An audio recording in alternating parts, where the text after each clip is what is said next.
নবীজি বলছে যদি কেউ ক্ষমা চাওয়ার পরে কোনো কেউ যদি ক্ষমা না করে, সেজন্য আমি নবীর সুপারিশ আশা না করে। খুব মারাত্মক কথা কিন্তু। সেজন্য নবীজি বলছেন, হে আমার উম্মত, যা জামিলা হয়েছে, যার সাথে হয়েছে, তুমি ক্ষমা করে দাও, তুমি ক্ষমা করে দাও। সে ক্ষমা চাক না চাক তুমি মাফ করে দাও। তুমি যদি মাফ করলে তোমার ইজ্জতের কমতি হয়, আমি মুস্তাফা থেকে হাসরের ময়দানে তোমার ইজ্জত বুঝে নিও। বিশ্বাস করেন, প্রতিশোধের যতটুকু শান্তি, তার চাইতে বড় শান্তি হচ্ছে মাফ করে দেওয়া। আমাকেও বলার দরকার নেই, কাউকে শোনানোর দরকার নেই। আপনার জীবনের সবচেয়ে বড় শত্রু যে ইনডোর হোক, আউটডোর হোক, ঘরের হোক, বাহির হোক, যার সাথে আপনার বনেও না, যার সাথে চেহারা দেখতে ইচ্ছে করে না, এরকম কেউ থাকলে শুধু মনে মনে আমার দিকে তাকাই হলো কথাটা রাখার জন্য, শুধু মনে মনে বলেন, যা তোরে মাফ করে দিলাম। দেখবেন আপনার মনে এটা কেমন যেন একটা শান্তি লাগা শুরু করবে। বিশ্বাস করেন ভাই, রাগ, হিংসা, অহংকার এগুলো শয়তানের জিনিস। এগুলো নিয়ে কেউ শান্তিতে থাকতে পারে নাই, পারবেও না। হারালেই জিতা যায় না, হারালেই অনেকে আছে কই মামলা করছে, আমি কি হারবো নাকি? দরকার হলে 10 খানি যা জমি আছে এগুলো সব বিক্রি করে দিব, তারপরও জিতে লাগবে। তো আপনি 10 খানি জায়গা শেষ করে আপনি জিতে গেলেন, এবার আপনার আছে কি? এবার আপনার ছেলে মেয়েরাই তো আপনার 14 গোষ্ঠী দোয়াই ফেলবে। বাস্তব যেটা সেটা বলেন না রে ভাইয়া। তো সেজন্য আল্লাহর ওয়াস্তে নবীর সুন্নত হচ্ছে জীবনে শান্তিতে থাকার সবচাইতে গুড ওয়ে। আল্লাহ পাক আমাদের সবাইকে বুঝার তৌফিক দান করুন।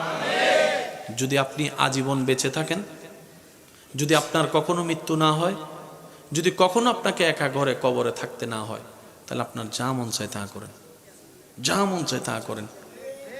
আর যদি আপনাকে একদিন মৃত্যুবরণ করতে হবে, যে কোনো মুহূর্তে কবরে একা থাকতেই হবে, তাহলে অনুরোধ রাখবো আপনার ঈমানি ভাই হিসাবে একবার ভেবে দেখবেন, একবার ভেবে দেখেন। 2টা মিনিট একটু ব্রেক দিয়ে একটু ভেবে দেখেন না, কোত্থেকে আসলাম, কে পাঠালো, কোথায় যাব, কি উত্তর দিব? আপনার সমস্ত প্রশ্নের উত্তর এখানে চলে আসবে। মনে রাখবেন, অন্যের মুখে হাসি ফুটিয়ে যে শান্তির দেখা আপনি পাবেন, এই শান্তি আর কোথাও পাবেন না।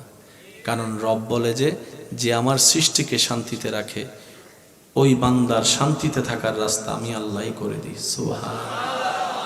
তা বলে এই কথা ভুলবেন না, যার উপকার করবেন সে লাথি মারবে, যারে পড়াবেন সে আপনাকে মূর্খ বলে গালি দিবে, যাকে একটু ব্যবসার লাইন দেখাই দিবেন সে আপনাকে ভিক্ষুক বলে, গরিব বলে হেয় করবে। যার থাকার ঘর ছিল না, তাকে একটু ছাদ দিয়েছেন, সে আপনাকে একদিন ঘর থেকে বের করার প্ল্যানিং করবে।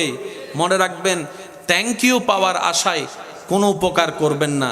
ওই বান্দার উপকার যেই বান্দারই হোক, ওই বান্দার উপকার এই কারণেই করবেন তার আল্লাহ যেন আপনার উপর খুশি হয়ে যায়। সুবহানাল্লাহ। তাহলে দুনিয়াতেও ইজ্জত আপনার, নিয়ামত আপনার, আখিরাতেও নিয়ামত আপনার। সবর করবেন, সহ্য করবেন, রবের রহমতের অপেক্ষার দিকে তাকাই থাকবেন। নিয়ামত আপনার আসবে, জয় আপনার হবে। ওয়াতু ইজ্জু মান তাশা ওয়াতু জিল্লু মান তাশা ওয়ালিল্লাহিল ইজ্জতু ওয়ালি রাসূলিহি ওয়ালিল মুমিনিন।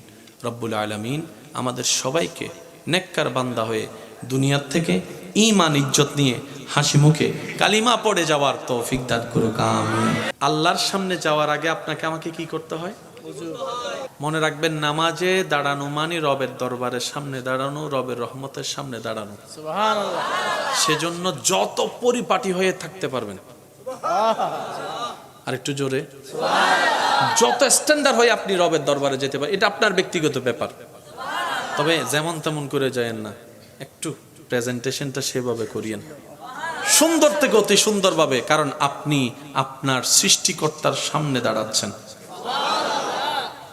মনে থাকবে ইনশাআল্লাহ। এবার ওযু করলেন, একটা হচ্ছে যে শরীরের ওযু, আর একটা হচ্ছে মনের ওযু। বুঝে বুঝে বলি সুবহানাল্লাহ।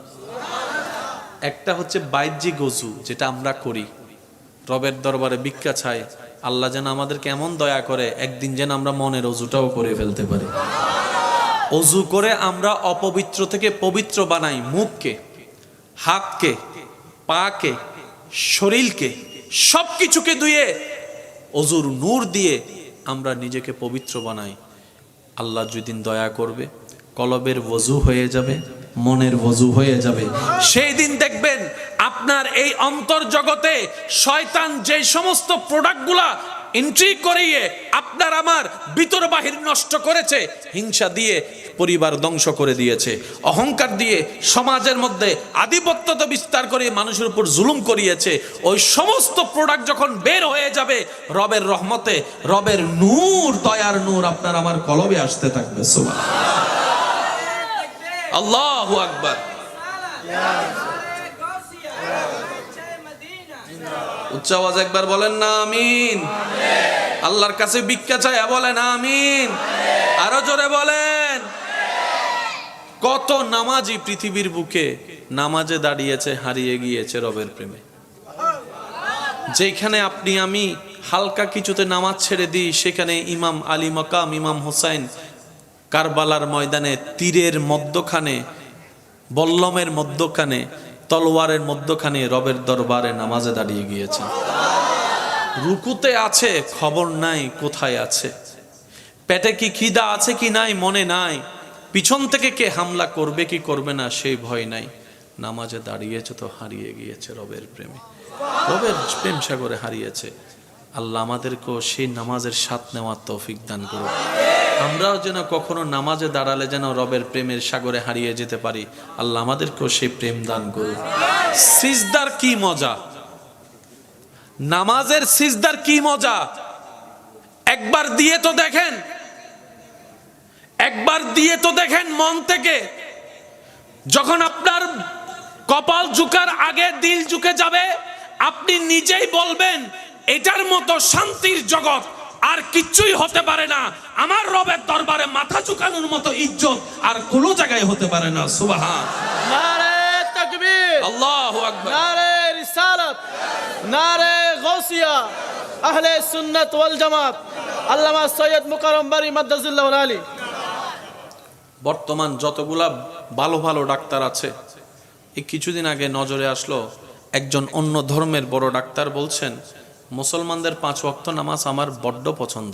সুবহানাল্লাহ, আরেকটু আসতে। সুবহানাল্লাহ। উনি ওনার বক্তব্যে যে বিষয়টা তুলে ধরতে চেয়েছেন, যার মূল কথা হচ্ছে যে যারা 5 ওয়াক্ত নামাজ পড়বে, এই 5 ওয়াক্ত নামাজের ভিতরে যতবার রুকু করে কোমর ভাঙবে, যতবার সিজদার মধ্যে গিয়ে মাথা ঝুঁকাবে, হাত রাখবে, হাঁটু ভাঙবে, কোমর ভাঙবে, যতবার বৈঠকে বসে তার পা গুলাকে সুন্দর করে ভাঁজ করে রাখবে, যতবার পানি দিয়ে অজু করবে, যতবার মুখ ধুবে, যতবার হাত ধুবে, যতবার কুলি করবে, উনি বলছেন আমি গবেষণা করে দেখেছি মুসলমানরা যে স্টাইলে আপন রবের দরবারে নামাজের মাধ্যমে হাজিরা দেয়, এই সিস্টেমটা এই মানুষের জন্য সুস্থ থাকার জন্য, শারীরিক সুস্থতার জন্য, মানসিক সুস্থতার জন্য, রোগ প্রতিরোধ ক্ষমতা বাড়ানোর জন্য, শরীরের সমস্ত কিছুকে অ্যাক্টিভ রাখার জন্য এবং মানসিক প্রশান্তির জন্য এই সিস্টেমটা বড় দরকার।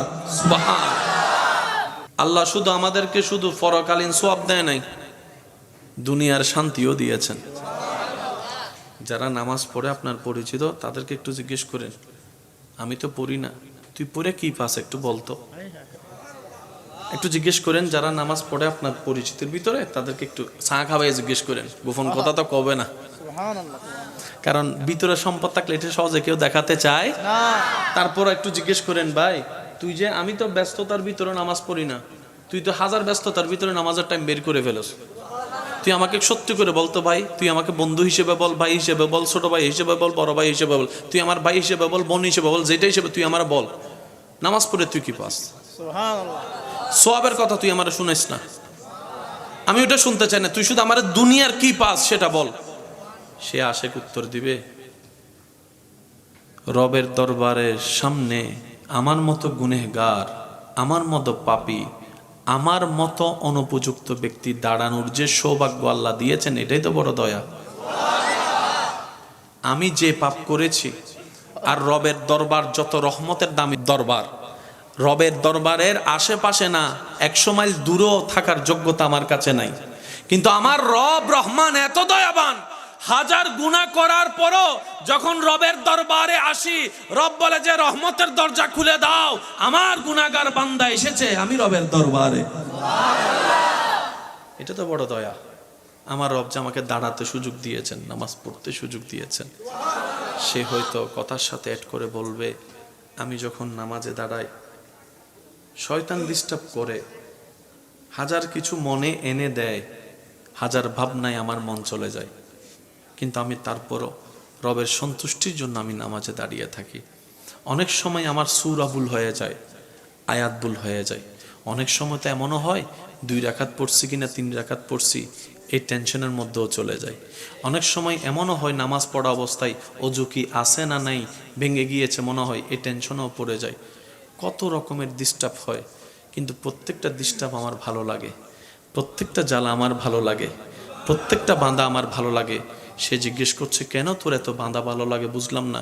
বলে যে প্রেমের মধ্যে বাঁধা নাই সে প্রেম কখনো জমে না, যে প্রেমের মধ্যে কখনো বাঁধা হয় না সে প্রেমের মধ্যে আকর্ষণ বাড়ে না। শয়তান চেষ্টা করে আমাকে বিভিন্নভাবে প্রলোভন দেখিয়ে রবের রহমতের দরবার থেকে সরিয়ে রাখতে, আর আমি আমার শক্তি দিয়ে, ঈমানি বল দিয়ে, মহাব্বতের টান দিয়ে আমার সমস্ত কিছুকে পিছনে ফেলে আমি রবের দরবারে দাঁড়িয়ে থাকি, রবের দরবারে দাঁড়িয়ে থাকি। আমাকে শয়তান এমনও পর্যন্ত বলে, এত কিছু চিন্তা করলে এমন ইবাদত কি রব কবুল করবে? কখনোই করবে না, এমন টেনশনে ঢুকাই দিয়েছে।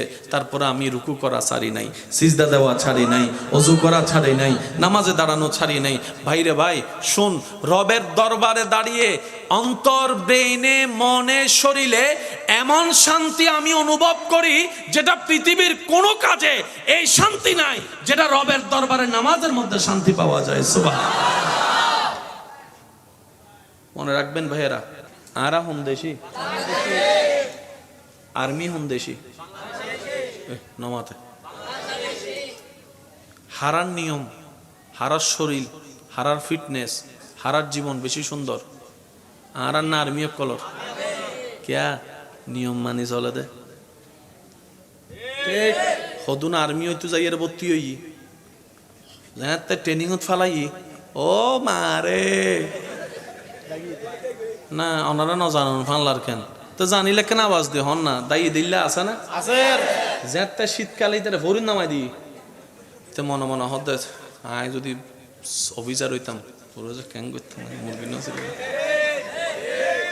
ফজর 4টা 4:30 5টা বাজি বেল বুঝছি ও তো ছোটবেলায় আমি দেয়ারা ওই মা বাপে যাতে ফরাল্লাই টুকতো আর দায়িত্ব তারা কি আমা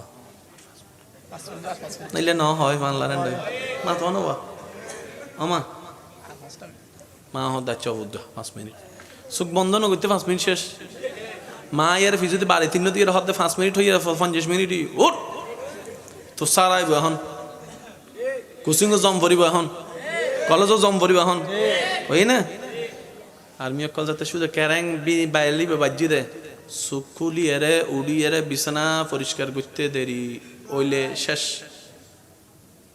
কি করিব গা মাথার আতার দিয়ে রে হবু দে এই পুরা স্টেডিয়াম 10-12 রাউন্ড দে হারা বাদ থাই দি হটাই রাতিয়ে 9টা 10টা 11টা 12টা আর ইতারেন্ডা আসর তো থানা দি বেলায় বুঝছো নমতে এতাল্লা হদে আর্মি কলেজ জীবন কি পাক্কা টাইম টু টাইম উন শরীর দিলেও তো মনে হয় না আসলে উন আর্মি উন সামনে আর এলাই বোধ তেল দিয়ে চোরান নান মাতো না বাজে আর কেন মানুষ হত্যারও নেই করোনা হইলে মানুষ মরি যাবার সম্ভাবনা কম আছিল না বেশি আছে তো মানুষে মরণও ডরায় না ডরাই আর আর বাঙালি অকল রেকর্ড করি ফেলাই কি করোনাকালীন সময়ে করোনা হইলে ও তৈরি করোনারে ন ডরায় কিন্তু আর্মির বেতর বাড়িরে ঠিকই দাঁড়ায় এসে মাতেন না মা হদ্দে বাইন নস করোনা আছে হদ আমি বেকেনা চাই যাতে বাইরে যাতে যাই দেখে দে আর্মি মিয়েতে এতে কি মরণের ন ডরাই ডরাই দেখিয়ে আর্মির মাইরে হারুন যাতে দেওয়া শুরু করে দৈন্য যায় মাথো না বাজি হয় না আর সমাজত তুন যেদিন নে তুন ব্যাট উড়িগি সারর আতত তুন ব্যাট উড়িগি আরও কেন জানি বেয়াদ হইগে আগে সারর রাস্তা দিয়ে আটটু দেলে আর ভাইয়ে ফোনিক সাইকেল লইরে হালত নামে কি ও বড় কল না মাথার দে ঠিক না হ না হেডমাস্টার টিচারের দেলে দূরত্ব নামে কি তখন দে বুক সারাই দে আর এখন ডাইরেক্ট স্যার হাঁদর দে হদে স্যার একটা হাসুন স্পাইস আদব না বেয়াদব জোরা হন আবাজি বেয়াদব হয়ে দি আর জেন্ডে বেয়াদবি হয় এন্ডে জ্ঞান নতা হে জেন্ডে বেয়াদবিতা হে এন্ডে নুন নতা হে জেন্ডে বেয়াদবিতা হে এন্ডে রহমত নতা হে আর জেন্ডে রহমত নতা হে এন্ডে হনদিন শান্তি পাইতে ন ভাই যুদ্ধ কর আর হজ্জ করো শান্তি হল দে রবের রহমত হতা হন ঠিক না বে ঠিক আর কেন জোর হন ঠিক কি না আল্লাহ আমাদের সবাইকে একটু বুঝার তৌফিক দান করুন নবীজি বলছে যদি কেউ ক্ষমা চাওয়ার পরে কোনো কেউ যদি ক্ষমা না করে সেজন্য আমি নবীর সুপারিশ আশা না করে খুব মারাত্মক কথা কিন্তু সেজন্য নবীজি বলছেন হে আমার উম্মত যা জামিলা হয়েছে যার সাথে হয়েছে তুমি ক্ষমা করে দাও তুমি ক্ষমা করে দাও সে ক্ষমা চাক না চাক তুমি মাফ করে দাও তুমি যদি মাফ করলে তোমার ইজ্জতের কমতি হয় আমি মুস্তাফা থেকে হাসরের ময়দানে তোমার ইজ্জত বুঝে নিও বিশ্বাস করেন প্রতিশোধের যতটুকু শান্তি তার চাইতে বড় শান্তি হচ্ছে মাফ করে দেওয়া আমাকেও বলার দরকার নাই কাউকে শোনানোর দরকার নাই আপনার জীবনের সবচেয়ে বড় শত্রু যে ইনডোর হোক আউটডোর হোক ঘরের হোক বাহির হোক যার সাথে আপনার বনেও না যার সাথে চেহারা দেখতে ইচ্ছে করে না এরকম কেউ থাকলে শুধু মনে মনে আমার দিকে তাকাই হলো কথাটা রাখার জন্য শুধু মনে মনে বলেন যা তোরা মাফ করে দিলাম দেখবেন আপনার মনে এটা কেমন যেন একটা শান্তি লাগা শুরু করবে বিশ্বাস করেন ভাই রাগ হিংসা অহংকার এগুলো শয়তানের জিনিস এগুলা নিয়ে কেউ শান্তিতে থাকতে পারে নাই পারবেও না হারালেই জিতা যায় না হারালেই অনেকে আছে কই মামলা করছে আমি কি হারবো নাকি দরকার হলে 10 খানি যা জমি আছে এগুলো সব বিক্রি করে দিব তারপরও জিতে লাগবে তো আপনি 10 খানি জায়গা শেষ করে আপনি জিতে গেলেন এবার আপনার আছে কি এবার আপনার ছেলে মেয়েরাই তো আপনার 14 গোষ্ঠী দোয়াই ফেলবে বাস্তব যেটা সেটা বলেন না রে ভাইয়া তো সেজন্য আল্লাহর ওয়াস্তে নবীর সুন্নত হচ্ছে জীবনে শান্তিতে থাকার সবচাইতে গুড ওয়ে আল্লাহ পাক আমাদের সবাইকে বুঝার তৌফিক দান করুন যদি আপনি আজীবন বেঁচে থাকেন যদি আপনার কখনো মৃত্যু না হয় যদি কখনো আপনাকে একা ঘরে কবরে থাকতে না হয় তাহলে আপনার যা মন চায় তা করেন যা মন চায় তা করেন আর যদি আপনাকে একদিন মৃত্যুবরণ করতে হবে যে কোনো মুহূর্তে কবরে একা থাকতেই হবে তাহলে অনুরোধ রাখবো আপনার ঈমানি ভাই হিসাবে একবার ভেবে দেখবেন একবার ভেবে দেখেন 2 মিনিট একটু ব্রেক দিয়ে একটু ভেবে দেখেন না কোত্থেকে আসলাম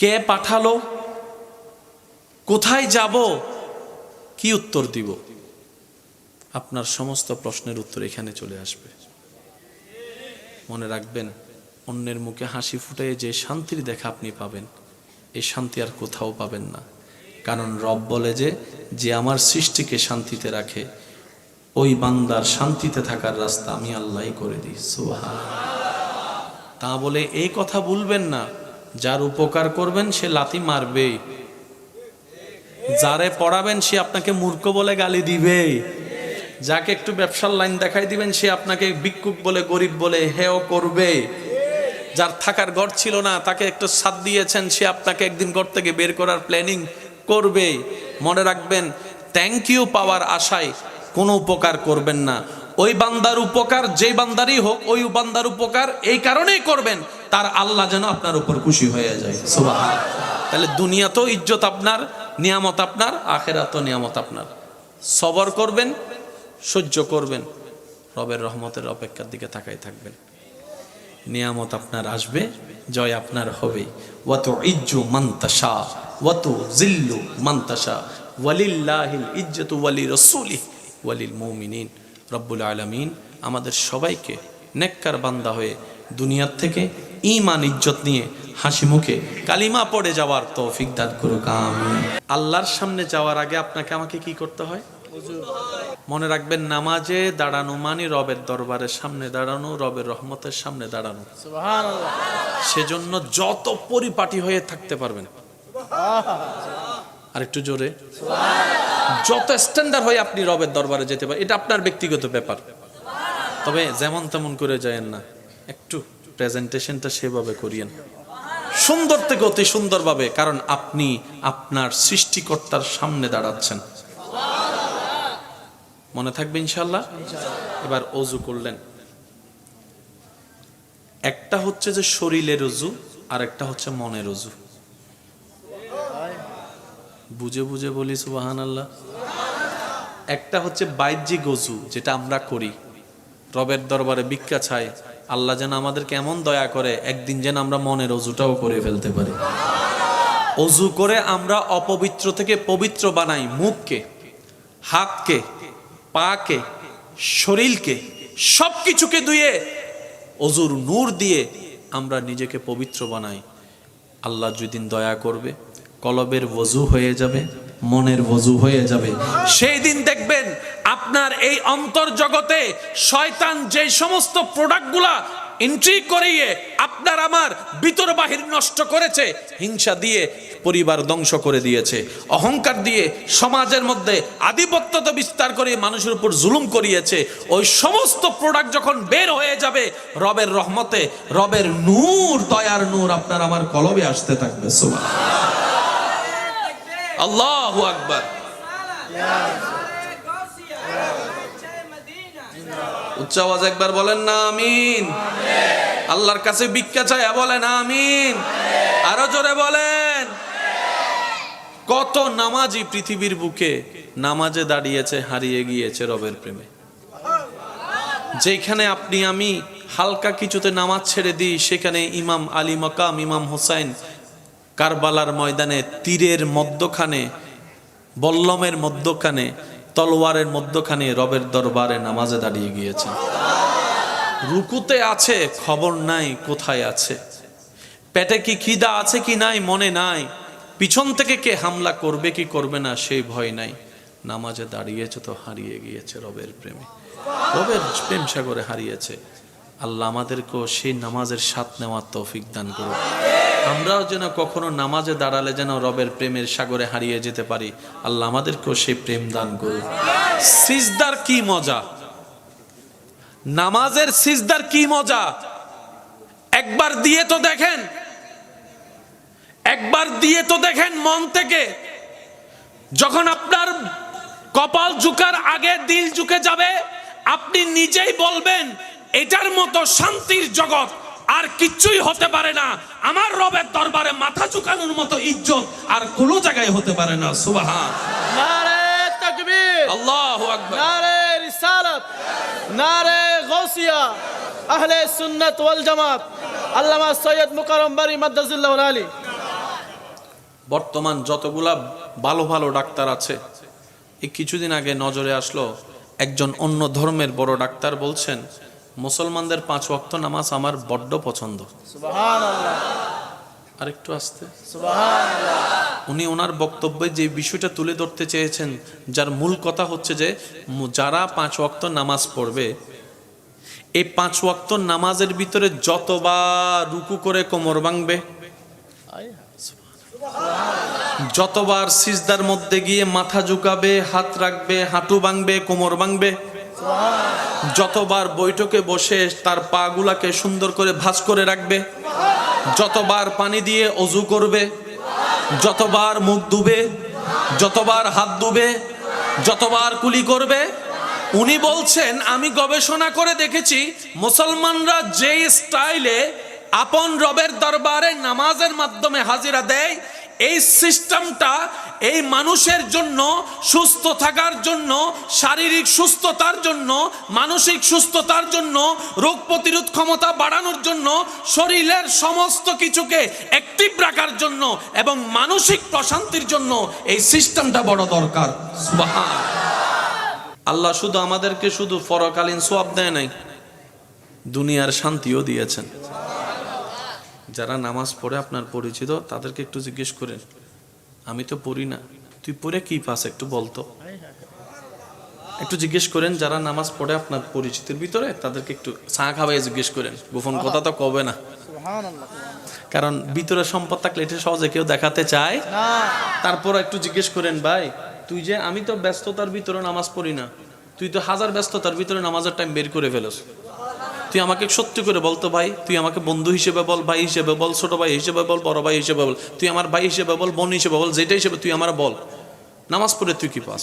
সুবহানাল্লাহ। সওয়াবের কথা তুই আমার শুনাইস না, আমি ওটা শুনতে চাই না, তুই শুধু আমার দুনিয়ার কি পাস সেটা বল। সে আশেক উত্তর দিবে, রবের দরবারের সামনে আমার মতো গুনেহগার, আমার মতো পাপী, আমার মতো অনুপযুক্ত ব্যক্তি দাঁড়ানোর যে সৌভাগ্য আল্লাহ দিয়েছেন, এটাই তো বড় দয়া। আমি যে পাপ করেছি, আর রবের দরবার যত রহমতের দামি দরবার, রবের দরবারের আশেপাশে না 100 মাইল দূরেও থাকার যোগ্যতা আমার কাছে নাই, কিন্তু আমার রব রহমান এত দয়াবান, হাজার গুনাহ করার পরও যখন রবের দরবারে আসি, রব বলে যে রহমতের দরজা খুলে দাও, আমার গুনাহগার বান্দা এসেছে আমি রবের দরবারে। এটা তো বড় দয়া। আমার রব যে আমাকে দাঁড়াতে সুযোগ দিয়েছেন, নামাজ পড়তে সুযোগ দিয়েছেন। সে হয়তো কথার সাথে অ্যাড করে বলবে, আমি যখন নামাজে দাঁড়াই শয়তান ডিস্টার্ব করে, হাজার কিছু মনে এনে দেয়, হাজার ভাবনায় আমার মন চলে যায়, কিন্তু আমি তারপরও রবের সন্তুষ্টির জন্য আমি নামাজে দাঁড়িয়ে থাকি। অনেক সময় আমার সূরা ভুল হয়ে যায়, আয়াত ভুল হয়ে যায়, অনেক সময় তো এমনও হয় 2 রাকাত পড়ছি কিনা 3 রাকাত পড়ছি এই টেনশনের মধ্যেও চলে যায়। অনেক সময় এমনও হয় নামাজ পড়া অবস্থায় অজু কি আছে না নাই, ভেঙে গিয়েছে মনে হয়, এই টেনশনেও পড়ে যায়। কত রকমের ডিস্টার্ব হয়, কিন্তু প্রত্যেকটা ডিস্টার্ব আমার ভালো লাগে, প্রত্যেকটা জ্বালা আমার ভালো লাগে, প্রত্যেকটা বাঁধা আমার ভালো লাগে। সে জিজ্ঞেস করছে, কেন তোর এত বাঁধা ভালো লাগে? বুঝলাম না। বলে যে প্রেমের মধ্যে বাঁধা নাই সে প্রেম কখনো জমে না, যে প্রেমের মধ্যে কখনো বাঁধা হয় না সে প্রেমের মধ্যে আকর্ষণ বাড়ে না। শয়তান চেষ্টা করে আমাকে বিভিন্নভাবে প্রলোভন দেখিয়ে রবের রহমতের দরবার থেকে সরিয়ে রাখতে, আর আমি আমার শক্তি দিয়ে, ঈমানি বল দিয়ে, মহাব্বতের টান দিয়ে আমার সমস্ত কিছুকে পিছনে ফেলে আমি রবের দরবারে দাঁড়িয়ে থাকি, রবের দরবারে দাঁড়িয়ে থাকি। আমাকে শয়তান এমনও পর্যন্ত বলে, এত কিছু চিন্তা করলে এমন ইবাদত কি রব কবুল করবে? কখনোই করবে না, এমন টেনশনে ঢুকাই দিয়েছে। তারপরে আমি রুকু করা ছাড়ি নাই, সিজদা দেওয়া ছাড়ি নাই, ওযু করা ছাড়ি নাই, নামাজে দাঁড়ানো ছাড়ি নাই। ভাইরে ভাই শুন, রবের দরবারে দাঁড়িয়ে অন্তর, ব্রেইনে, মনে, শরীরে এমন শান্তি আমি অনুভব করি যেটা পৃথিবীর কোনো কাজে এই শান্তি নাই, যেটা রবের দরবারে নামাজের মধ্যে শান্তি পাওয়া যায়। সুবহানাল্লাহ। মনে রাখবেন ভাইয়েরা, আরা হুম দেশি, আর্মি হুম দেশি, নমাতে হারার নিয়ম, হারার শরীর, হারার ফিটনেস, হারার জীবন বেশি সুন্দর আর না আর্মি কলর ক্যা নিয়ম মানি চলে দে হদুন আর্মি হইতো যাইয়ের ভর্তি হই ট্রেনিং ফালাই ও মারে না ওনারা ন জানুন ফানলার কেন তো জানিলে কেন আওয়াজ দিয়ে হন না দায়ী দিল্লা আছে না আছে যেতে শীতকালে তারা ভরিন নামাই দিই তো মনে মনে হতে আয় যদি অফিসার হইতাম কেন করতাম মুরগি নছিল ফজর 4টা 4:30 5টা বাজি বেল বুঝছি ও তো ছোটবেলায় আমি দেয়ারা ওই মা বাপে যাতে ফরাল্লাই টুকতো আর ডাকতো তারা কেউ আমা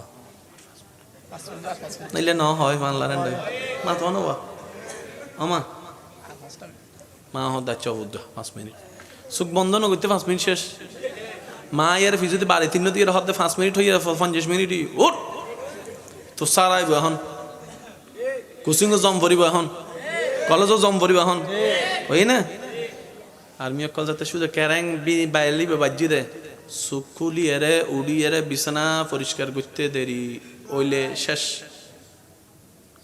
কি করিব গা মাথার আতার দিয়ে রে হবু দে এই পুরা স্টেডিয়াম 10-12 রাউন্ড দে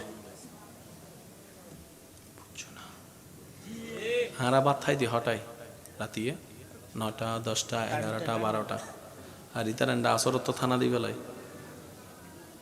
বুঝছো নমতে এতাল্লা হদে আর্মি অকল জীবন কি পাক্কা টাইম টু টাইম উনো শরীর দিলেও তো মনে হয় না আসলে উন আর্মি উনো সামনে আর এলাই বোধ তেল দিয়ে চোরান নান মাথাও না বাজে আরা কেন মানুষ হত্যারও নেই করোনা হইলে মানুষ মরি যাবার সম্ভাবনা কম আছিল না বেশি আছে বেশি আছে তো মানুষে মরণ ডরায় না ন ডরায় ডরায় আর আরা বাঙালি অকল রেকর্ড করি ফেলাই এন কি করোনাকালীন সময়ে করোনা হইলে ও তৈরি করোনারও ন ডরায় কিন্তু আর্মির বেতর বাড়িরে ঠিকই দাঁড়ায় ডরায় এসে মাতেন না মা হদ্দে বাইন নস করোনা আছে দেহ দাই বেকেন চাই যাতে বাইরে যাতে যাইরে দেখে দে আর্মি মিয়েতি এতে কি